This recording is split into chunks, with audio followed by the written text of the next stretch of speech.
Salut tout le monde, c'est Zach et aujourd'hui on se retrouve pour le nouveau creepypasta, Nicole. Quand j'étais petite, je passais mes mercredis chez ma grand-mère. J'aimais par-dessus tout monter dans le grenier pour retrouver Nicole, une poupée magnifique, le jouet favori de ma mère étant petite. J'aime cette poupée, son visage de porcelaine, ses cheveux bruns, légèrement frisés et sa robe de dentelle fine. Je l'aime tellement, je voudrais qu'elle soit à moi, mais grand-mère refuse qu'elle quitte le grenier, sous prétexte qu'elle est trop fragile et que je suis trop jeune. Mais aujourd'hui, j'ai 17 ans, je suis grande et j'ai décidé d'emporter Nicole à la maison. Grand-mère ne s'en apercevra pas de toute façon, car elle ne peut plus monter au grenier à cause de ses genoux.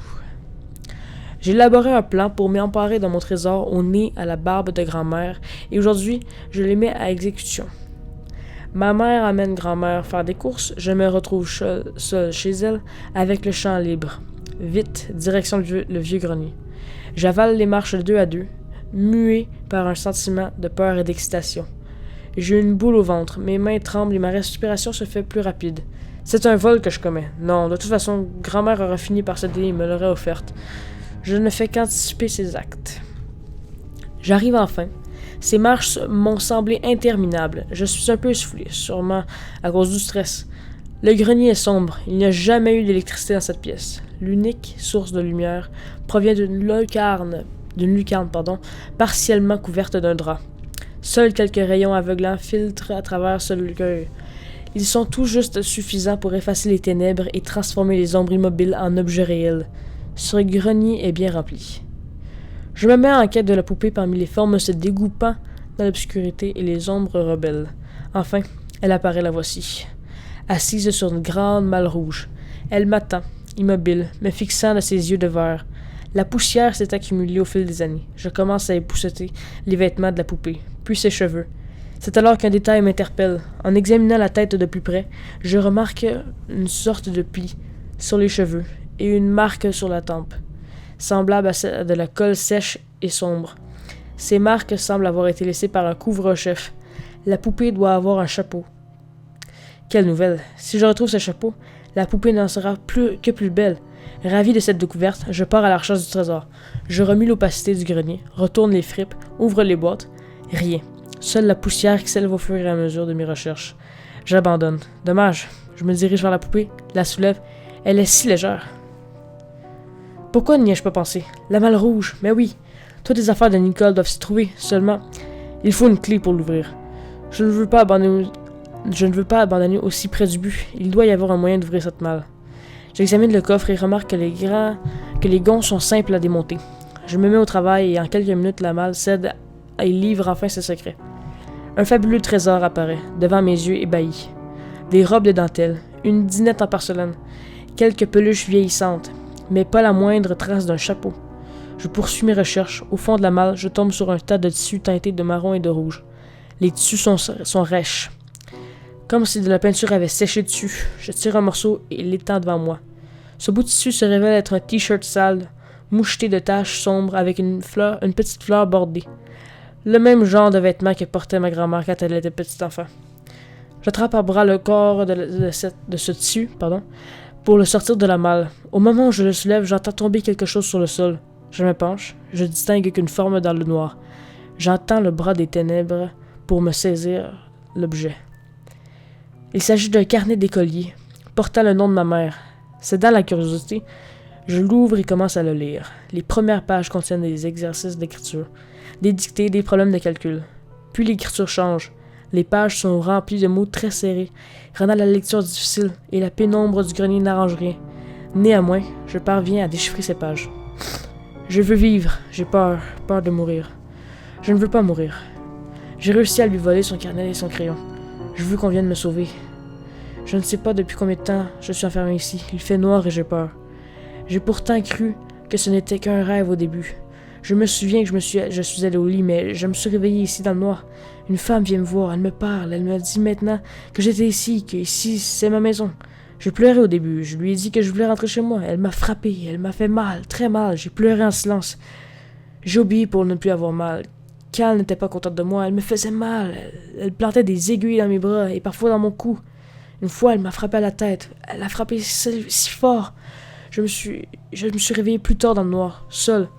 J'ai froid, je veux ma maman. Elle a mangé des fois, elle me parle, et si elle est contente de moi, je suis en rage, je peux manger.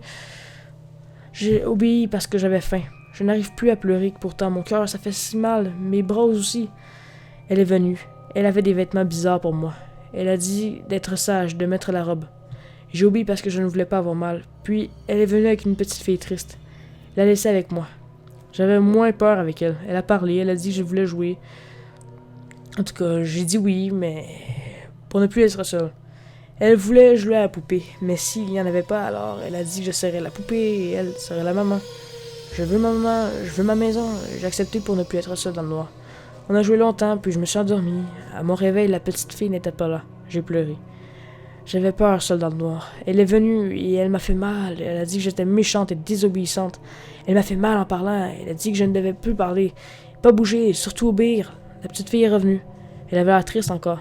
Elle m'a prise dans les bras. Je n'ai pas bougé parce que j'avais peur. Je n'ai pas bougé parce que je ne voulais pas avoir mal. On a joué à la poupée, puis elle est partie. La petite fille est revenue plusieurs fois. Parfois, elle venait à manger, mais ça n'était jamais assez pour moi. J'ai faim, j'ai froid. Maman. Une autre fille est venue. Elle pleurait doucement. Ses lèvres étaient bizarres. Grosses et un peu bleues. Elle est arrivée en même temps que cette autre fille. Elle l'a installée à côté de moi, puis elle est partie. La fille n'a pas bougé. Elle ne m'a pas regardé. La petite fille triste est revenue. Nous avons joué ensemble. La fille à côté de moi tremblait. Le lendemain, la fille à côté de moi dormait encore. Elle ne sanglotait plus. Elle est venue. Elle a pris la fille à côté de moi dans ses bras et elle est partie. J'ai froid, j'ai très faim et j'ai soif aussi. Je veux qu'on vienne me chercher. Je veux ma maison.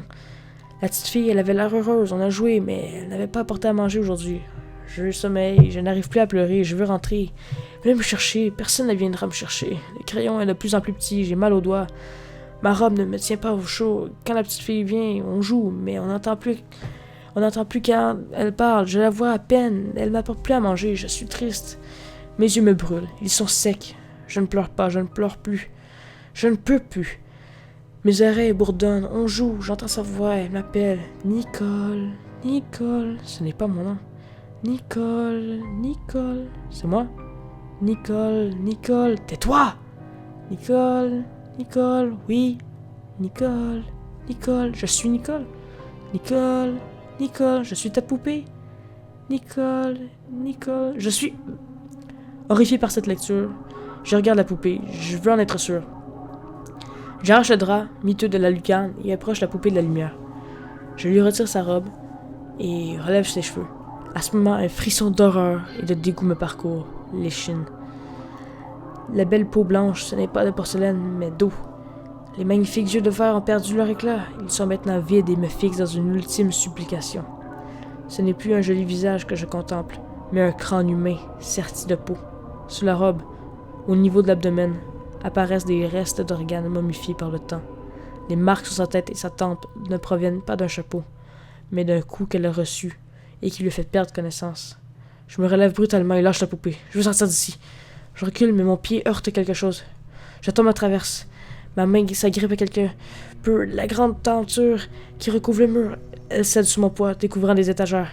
Des dizaines d'yeux se braquent sur moi. Des sourires crispés de la dentelle. Des poupées. Semblable à Nicole, je ne peux plus retenir mes larmes d'effroi et je vomis. Dans ma terreur, je n'ai pas entendu les pas feurtrés de ma grand-mère qui monte les escaliers. Et voilà, c'est tout pour l'histoire de Nicole. J'espère que vous aurez aimé. Partagez ce que vous en avez pensé dans les commentaires. On se retrouve dans le prochain Creepypasta. C'était Zach, et je vous dis à la prochaine.